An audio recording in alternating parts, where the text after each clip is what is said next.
Let's grab the face shields. Here we go. 3, 2, 1, action.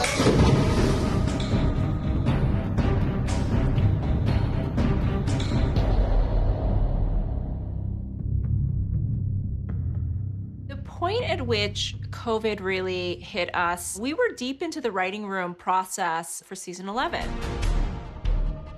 We had already mapped out the entire first half of the season. We had kind of talked about ideas for the second half of the season. We had written a ton of material, and then everything shut down.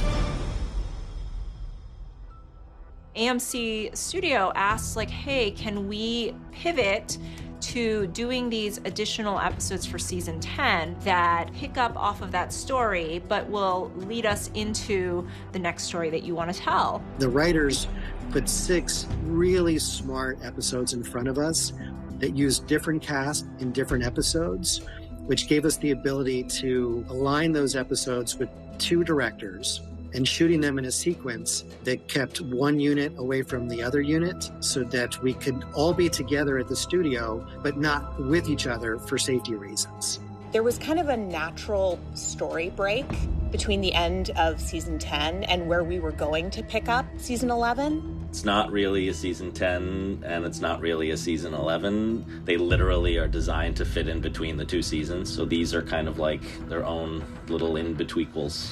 One of the stories we're really excited about in this group of 6 episodes is Here's Negan. It goes into Negan's backstory about who he was and what he was up to before the apocalypse. We have cast Hilary Burton, who is Jeffrey Dean Morgan's real-life wife, to play Lucille.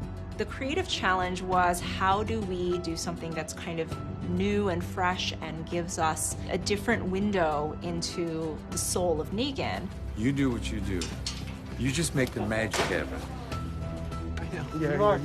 We're so excited to have Lauren Cohen back. She brings so much joy and positivity to the set, even when she has to do some really dark stuff.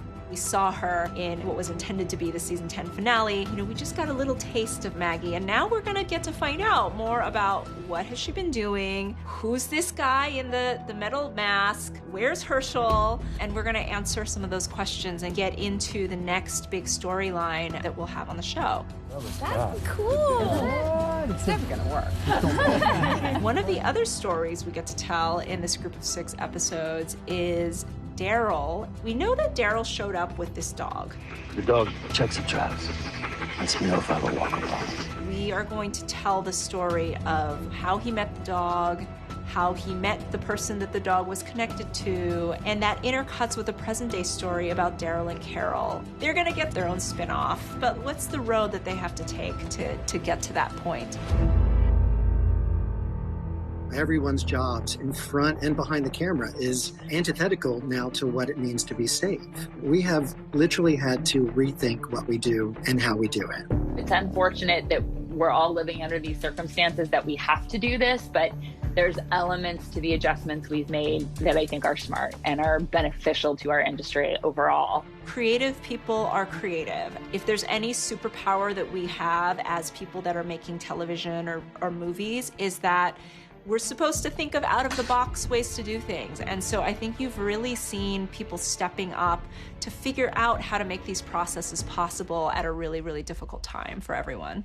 I don't think that there's one piece of content that we're gonna put out in front of the fans in these 6 episodes that's gonna remind them that there were any limitations on the show whatsoever. That's not the way we do it. We overcome any obstacles put in front of us. These scripts are almost like their own little mini movies. And these restrictions, these COVID restrictions, has pushed the storytelling to a place that is so unique and meaningful. I find these 6 episodes are phenomenally designed, and it tells histories that explain why these characters did what they did 5 seasons ago and why they're going to do the things they're going to do next season. Television is successful because of the characters on the show. You know, plot is great and zombies are great and, you know, things exploding, everybody loves that. But if you're watching the show 11 years in, it's because you love these characters, and this is an opportunity to get to know them even better. These 6 episodes that are going to air, hopefully this will be like a bonus for the fans. We are getting back to season 11. We're working on that writing now. We hope we've created something that is really entertaining and emotional and fun and scary. It's certainly been fun for us to work on, and so we hope that fans will be excited to kind of see all these pieces and get to like live with our characters that we love so much.